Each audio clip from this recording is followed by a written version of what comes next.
Hi, everybody. This is Alan Fine, and I'm here with Gavin Landry, Executive Vice President and Director Americas for Visit Britain. We are going to talk about that whole region post-pandemic because there's a lot to discuss, and this is Insider Travel Report. So let's begin. I mean, Britain's open for business. What does that mean? Restrictions that we talked about on our last interview, gone. Tell us more. Right.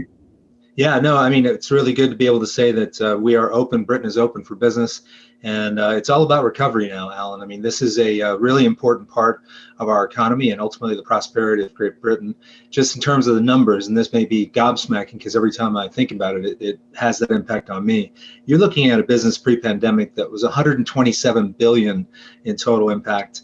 You're talking about over 3.1 million jobs. You're talking about over 200,000 small to medium-sized enterprises and roughly 10% of the GDP of the entirety of Great Britain. So it's a really important thing that we focus on recovery. And I'm happy to say that we are recovering in markets across the world, but also at a very brisk pace here in North America. So what do you think? Do you have a forecast? What do you think is going to happen this year and next? Well, I mean, there was all this talk of pent-up demand, right? And I think we did see that when Omicron was more in the rearview mirror, vaccinations were catching up, restrictions were eased. We did see quite a bit of a pent-up demand piece where it was thought to be a bit of a bubble.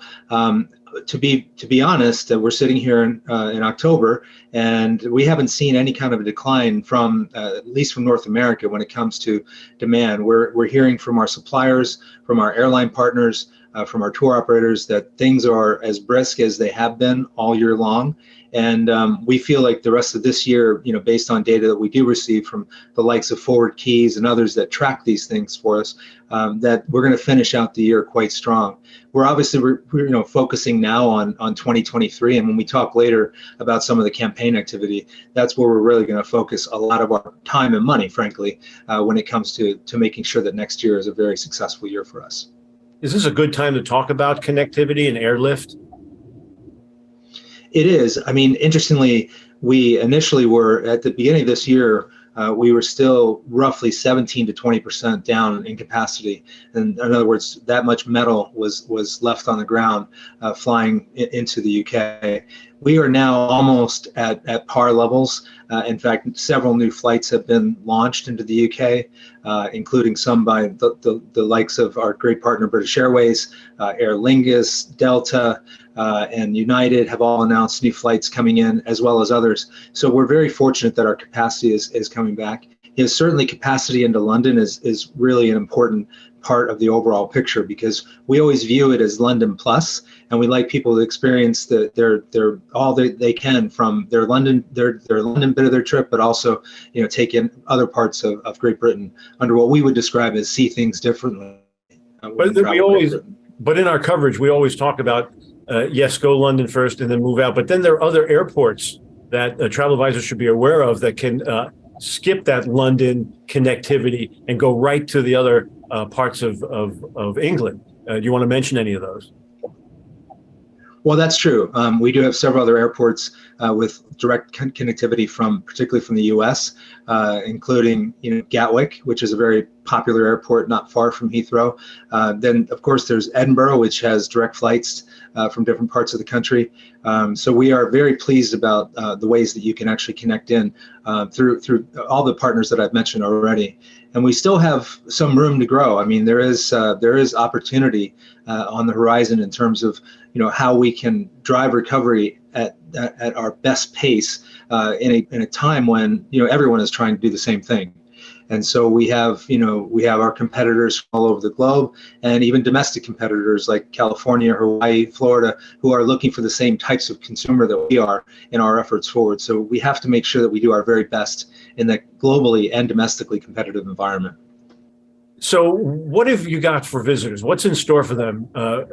What kind of activities are fresh and new?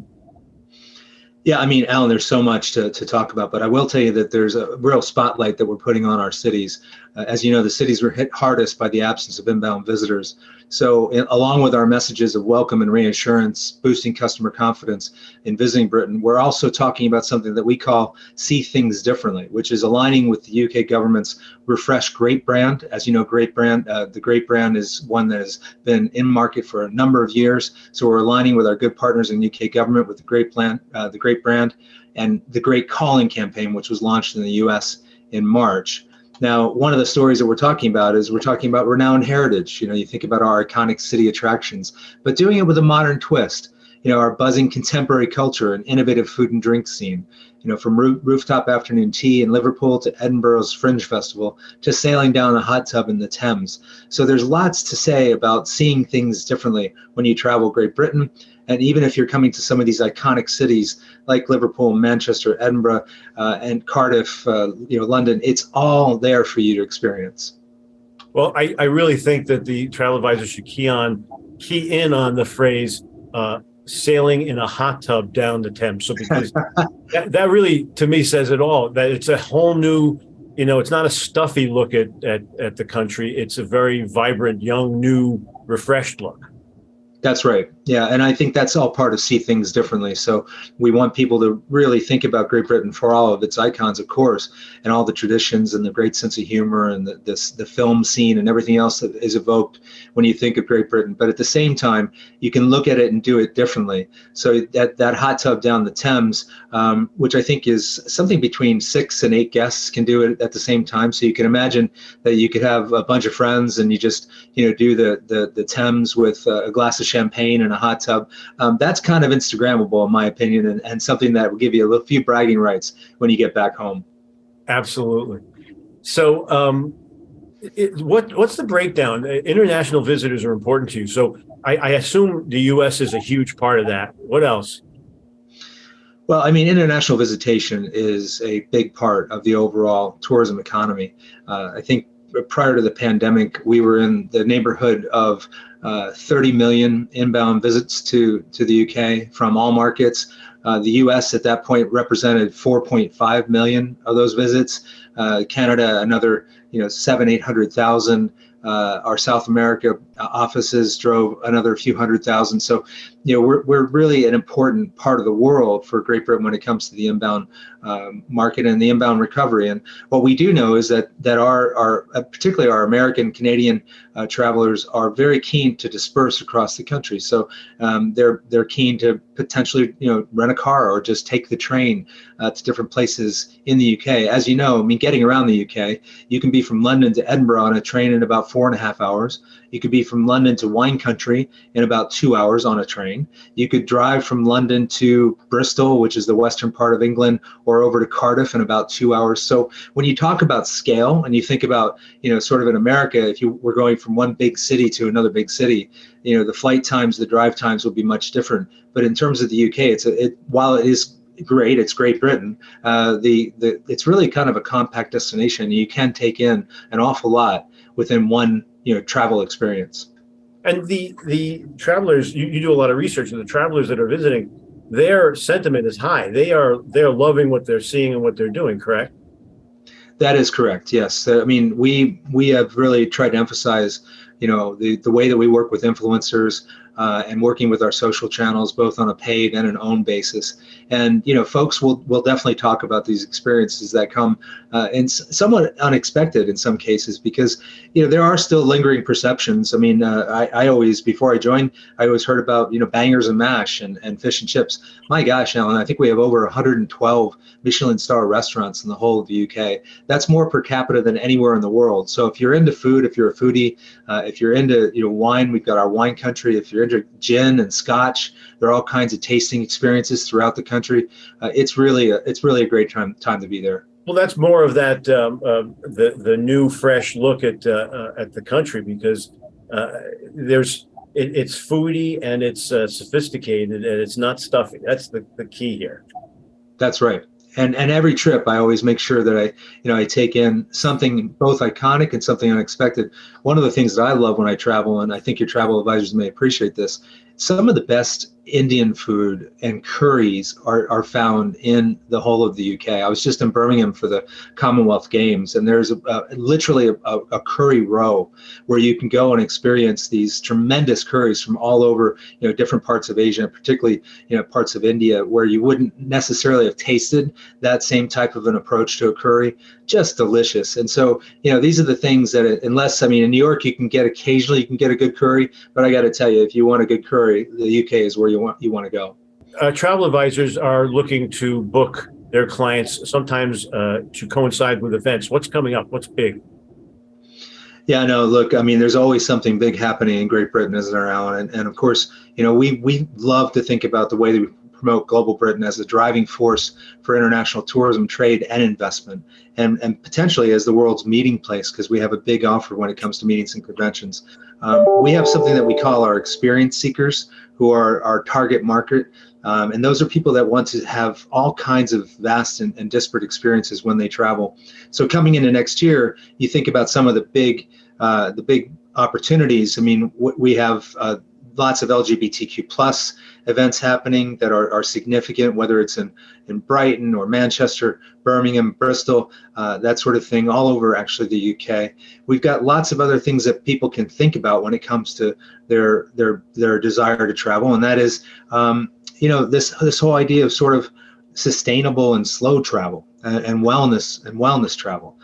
There's an idea that people want to travel longer, kind of spend more on experiences, and maybe slow down just a little bit instead of popping over from 3 to 4 to 5 different destinations. That's not, I'm thinking more of like a European vacation where you might, do Great Britain and other European locations. Folks are starting to say that, they'd like to get more immersive in the places where they go. So that's why we think that the London Plus idea is one that is really going to hold and really be one that resonates right now with this experience seeker audience. We're also thinking more about how the travel community fits into the environmental picture and sustainability. Our main strategy is dispersal, so that we can spread not just the visitor volume, but also spread the economic benefits and the social benefits of travel to various places throughout the UK. So I think things that are kind of cool. You asked about what's new. You've got this great what's called coasteering in Wales. That's where you jump off a cliff with a small parachute. It sounds crazy dangerous. It's not, but it's great fun to do coasteering in Wales, because they have the great coast. I think it was 15 years celebrating that coastal path in Wales. There's zip lining and surfing. There's a place called Zip World in Wales as well. It's the largest and fastest zip line in Europe that people can take in.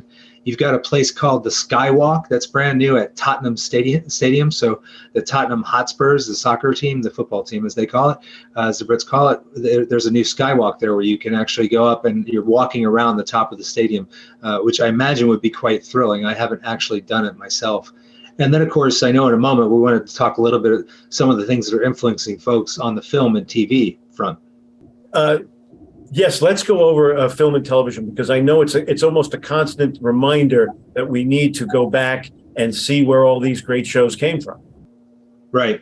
Yeah, that's absolutely true, Alan. So we're looking at things like the current projects that are on. You already know about Peaky Blinders and things like that, where there was a huge influence. But now you have the House of the Dragon, which is the prequel to Game of Thrones, and these are locations that are throughout the UK.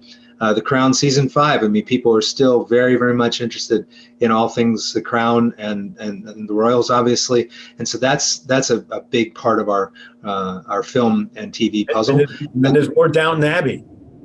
More Downton Abbey, that's correct, and something on Hulu, a series on Hulu called Welcome to Wrexham, which is about the Welsh football club that was purchased by Ryan Reynolds and Rob McElhenney. So folks are tuned in, as it were, and we know that people want to go to places that they've seen on film or seen on TV. Now, in terms of other things that are kind of interesting to think about, we've got this great England coastal path, where it's essentially the largest contiguous walking path in the world. So if you like to walk and you like being outdoors, you can take a great walk on the England coastal path, hit a local pub, while you're exploring the coast, and just have the time of your life, frankly. I love to walk, especially when I'm on holiday. There's other places that are really important to hit. So thinking about London, but then think about Bristol, as I mentioned, just 2 hours by train from London. Glasgow, which is, of course, a great city in Scotland, just a few hours by train. Cardiff, a little over 2 hours by train. Liverpool, home of the Beatles, of course. Manchester, with all the great music scene there. I mean, these are all really proximate to London as part of your UK experience.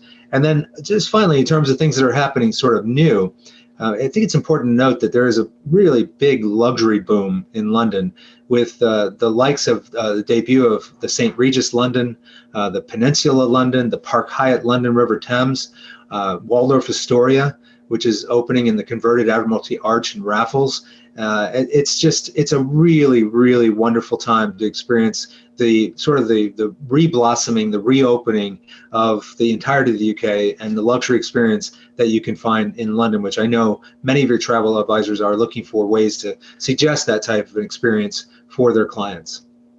I don't know how often it comes up, but travel advisors might have clients who are concerned about sustainability. What programs are in place that travel advisors can brag about and say, hey, and you'll be helping if you go there? Yes, absolutely. Well, many of you may know that we have the Eden Project in Cornwall, which is the largest indoor rainforest that is held to the highest standards of accessibility, energy efficiency, and environmental sustainability. Well, now there's an Eden Project hotel that's opening in 2023. So if you haven't seen the Eden Project in Cornwall, then you want to make sure that folks are recommending that they go not only to see the Eden Project, but potentially stay on site. There's really another exciting project, which has to do with Scotland as one of the first, actually the first destination in the world that has knitted together all of its UNESCO World Heritage sites. I think there are 13 sites that are now part of one tourism product experience. When you think about UNESCO, you think about all the good things that come with the designation of being a UNESCO World Heritage site. And Scotland is the first to take this on and knit them all together. And as you know, UNESCO World Heritage sites are a huge driver of interest and a huge driver of tourism. People want to see the World Heritage sites because they are so special. So that's another cool thing that I think folks could recommend. So do you want to tell us what's Visit Britain doing now to support all of this good stuff? So Alan, we launched the Global Sustainable Tourism Content Hub on VisitBritain.com with itineraries. So this is a way for guests that they can look on this itinerary, see how they can be part of sustainable travel throughout the UK. We also really came together as the UK and nations and regions around the UN Conference on Climate Change, which was COP26 held in Glasgow last November. We leveraged our social media channels, our marketing, and our editorial channels, all to showcase the eco-friendly products and experiences that support the host communities across the UK. We've done everything from webinar discussions with our strategic partners like Visit Scotland, Visit Wales, London and Partners to discuss each destination's approach to sustainable travel and post-pandemic recovery, frankly. And also we did a pretty big effort around Climate Week in New York City and supported through our owned and earned channels, again, the types of work that were focused on the United Nations General Assembly and climate that was so important and so heavily featured in that assembly this year. So Gavin, let's talk about the gateway to the north, Manchester. What's happening there that's of note? No, I mean, there's so much going on in Manchester, and there's already so much there, including two great football clubs. In fact, we're going to have an interview with representatives of Manchester coming up on Insider Travel Report. Oh, fantastic! Well, that's great, and they're all great people. They really have so much going on with Man United, Man City, both there, right in the heart of the city. But there's a couple of really cool things. Like one is it's a food hall. It's called Escape to Freight Island. This is an open air food hall that opened last year in a long forgotten freight depot. And of course, because travel was more sparse last year, folks still have lots of chances to experience that. Now in Manchester, also the Manchester Museum is reopening after a £13.5 million renovation and updating. So that's certainly a fun thing to do. And then a place that I'm super excited about is called The Factory. This is opening in spring of 2023. This is an ultra flexible cultural space. It's going to be a permanent home of the Manchester International Festival. And in addition to that, it's going to hold other events like large-scale artistic innovations, unlike any other space in the world. So when Manchester does it, they do it right. And it's really exciting. Of course, don't forget, we're about to hear where Eurovision 2023 is going. So it's down to 2 cities for Eurovision 2023. I already talked about some of the things that are happening with film. And then lastly, Alan, just in terms of exciting things, and I know you've got some other questions for me, but I did want to point out that we'll see on the West End some of our favorite musicals like Dirty Dancing, Bat Out of Hell, Guys and Dolls, as well as the Lehman trilogy and plays like Patriots that are coming to the West End. So the West End is just continuing to innovate and drive new ways of taking in performing. Let's talk about, please. I want travel advisors to have a call to action. You mentioned a website before, but where should they go for all their questions, and where can they go to become more involved? Well, I think a good place to start is VisitBritain.com. You can certainly migrate over to the trade portion of the site where you'll find an ability to look at the things that we offer in terms of information for the trade and the travel advisors. We're regularly going ahead with these types of calls where we have suppliers, UK suppliers that are being matched with the folks that are in the buyer community to ask questions about what's new, what's going on, how can I best talk with my clients about travel to the UK. I will say that what we have found, Alan, is that in the post-pandemic world that we're in at the moment, that people are very inclined, based on sentiment surveys that we've done, very inclined to go to the UK, mainly because of the fact that the UK is a really good sort of gateway experience to the rest of Europe. So because the English language is spoken, it's something that it's kind of more in the known category than it is in the unknown categories, what the experience will be like. And of course, there are all kinds of different experiences you can have in the UK. It's been documented that I think 1 out of 3 Americans is looking to travel to the UK at this moment in time.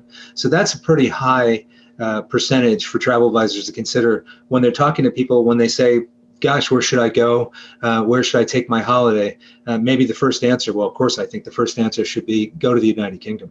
All right. Well, that's great. Do you have any final words of advice to travel advisors before we close off this interview? My main thought would be to say thank you. We thank you for all you do to keep Britain top of mind and to help us to drive the tourism economy, the recovery, and ultimately the prosperity of Great Britain through your efforts. What you do is no small measure. It may seem like you're helping people go on holiday, but you're actually helping people to have jobs, to have a livelihood, and for a country that we all think of as one of the greatest countries in the world to prosper and stay healthy. So it's really important work you do. We want to thank you for that, and thank you for anything we can do, or just think about anything we can do, that is, to support you and reach out if we can. So Gavin, thank you for being with us. Thank you very much, Alan. It's always a pleasure. I look forward to the next time in person. And this is Alan Fine for Insider Travel Report.